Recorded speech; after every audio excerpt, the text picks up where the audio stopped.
a great privilege for me to be a part of this meeting, and I thank from the core of my heart our respected Presidents of the Permanent Ba Sampriang and General Secretary Agent Star Kulkalang for inviting me to be a part of this meeting.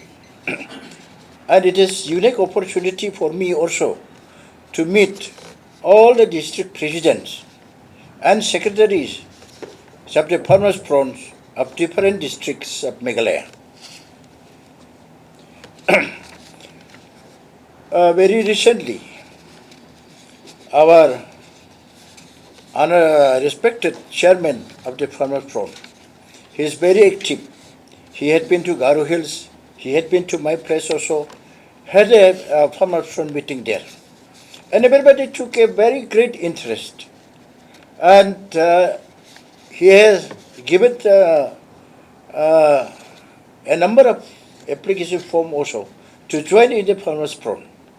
And when I reached there, I was surprised that many farmers came to me and asked, say, how to join in the farmers' front as a member.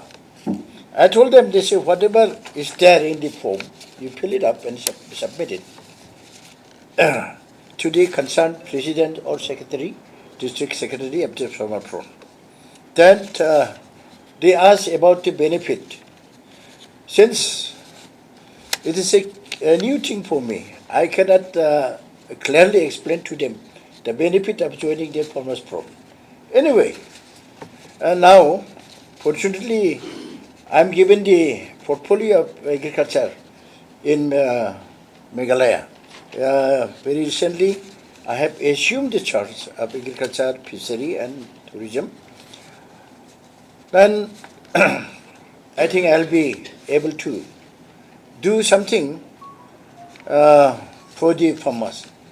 As one of the farmers, I know very well how much the farmers suffer and what are the issues of the farmers.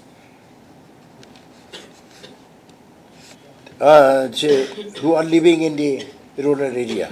Most of the people, agriculture is the main occupation.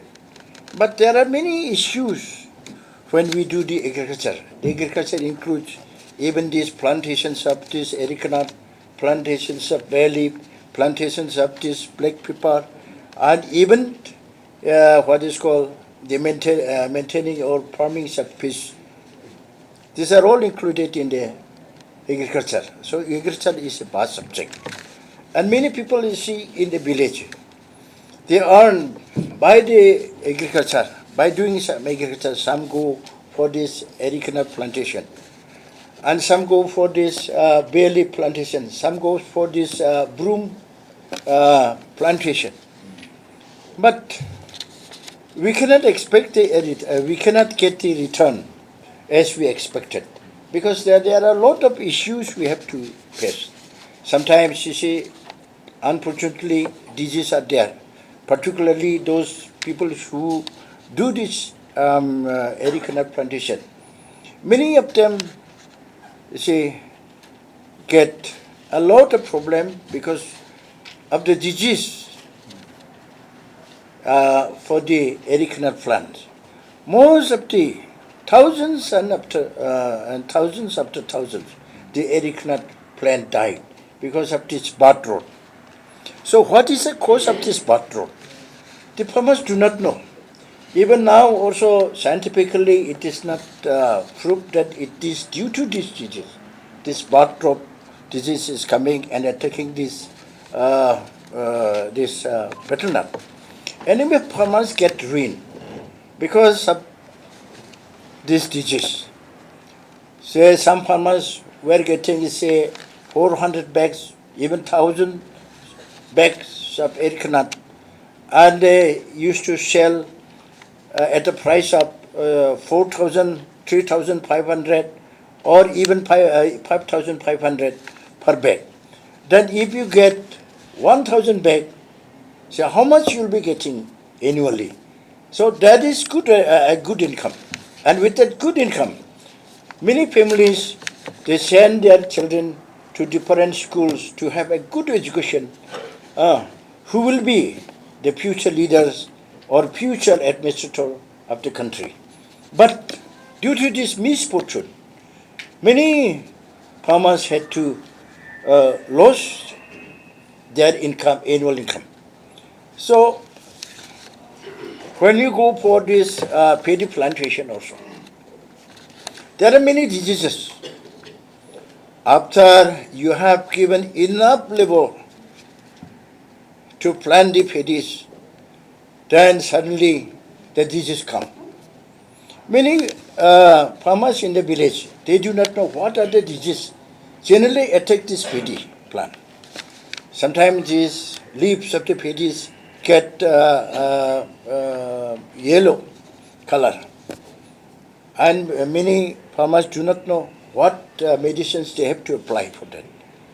And when no medicine is applied, or no precaution measure is remedial measure is taken, then the production will be very, very less, or there will be no production at all. Sometimes our place is prone to flood. After plantation, and when the paddy comes to the flowering stage, suddenly there was a what is heavy rainfall and flood. Then that spoiled the heaps. And our expectation and the labor we have put in to plant this paddy, to cultivate the paddy, becomes, say zero. We don't get any benefit.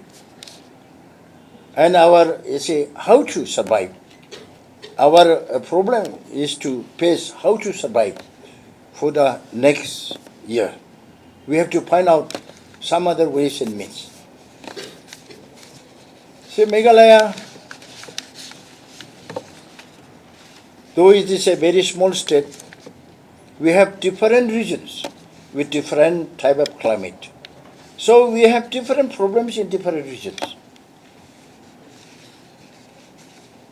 So I think most of the district presidents, secretaries, they are acquaint themselves with the varieties of problem that the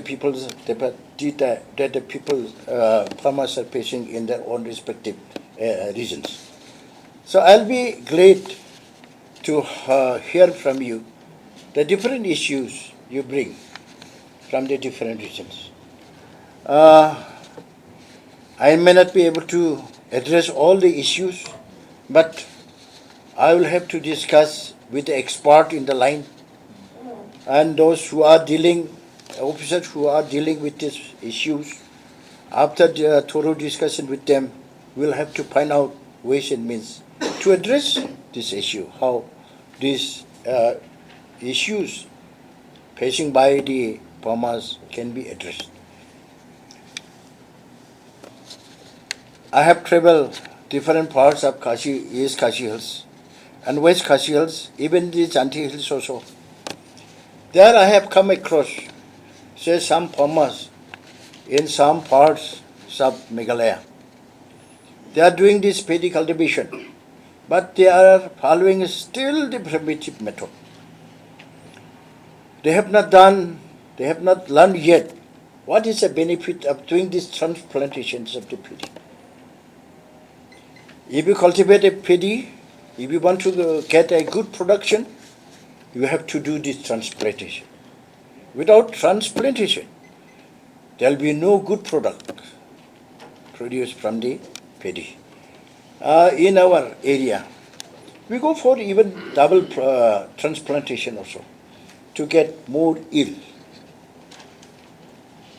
So I would like to request the district president and general secretaries that they should also try to convince those farmers that they should follow scientific method of cultivation and do this transplantation. Without doing this transplantation, the productions of paddy will be very, very less.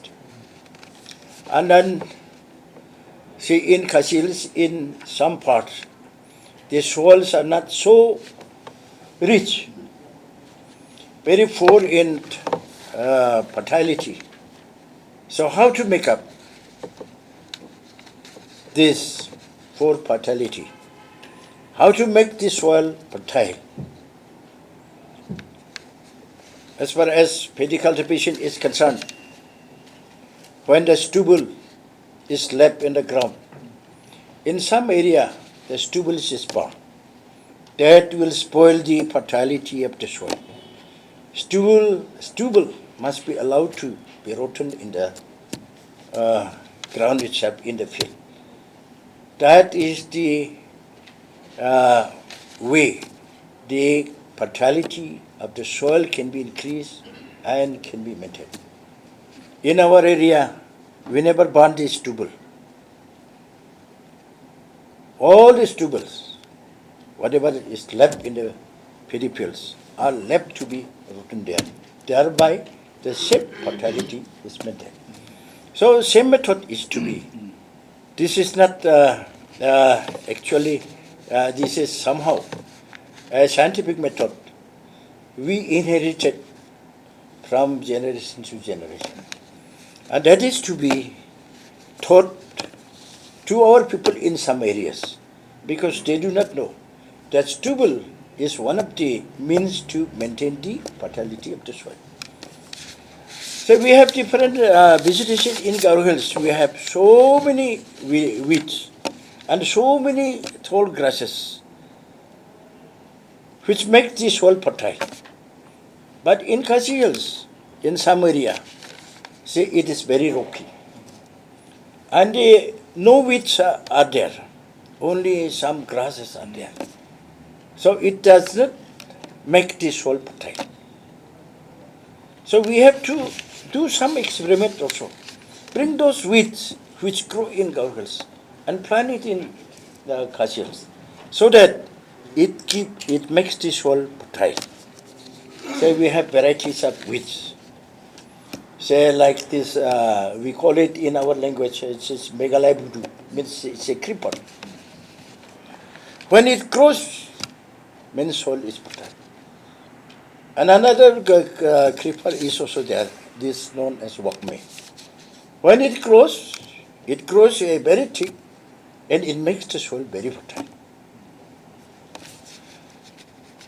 So these are the problems. These are the methods. So we have to learn.